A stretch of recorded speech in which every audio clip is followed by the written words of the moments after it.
So now that we've started with understanding an array, let's try and put in dynamic information into an array. So before what we were doing is, populating our array with, A, B, C or something like that. What I want to do now is when I click on this button, I want to gather user information. And how I gather that is, again, by finding the tag input here that allows users to type in. And I'm going to grab it by the ID, and then I'm going to get this thing called .val, right? Which will capture anything that I've typed into it and save it in the variable. And when I have that val, I'm going to just push it into my array and console.log the array itself and the length.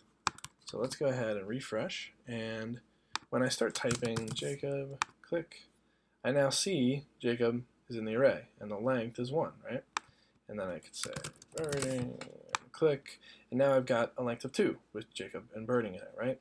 Pretty simple, pretty straightforward. And you could do this on and on and on and on and on, right? Keep adding. What I want to do is affect the DOM, right? Let's affect the document object model by changing it.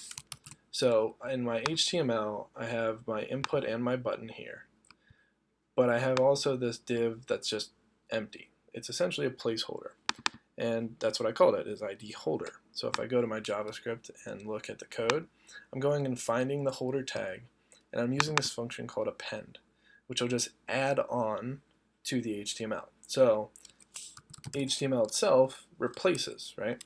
Whereas append adds on to, right? It's an h3 tag and the value that I've typed in. So now I'm not just adding it in the background where people can't see it, but I'm adding it to the DOM, and I'm going to show the people that I've captured that information, right? So let's go ahead and refresh.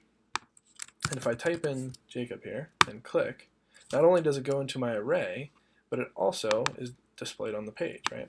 So Jacob, birding, click. So now I can do this again as many times as I want, and it'll keep adding onto our inner HTML, okay?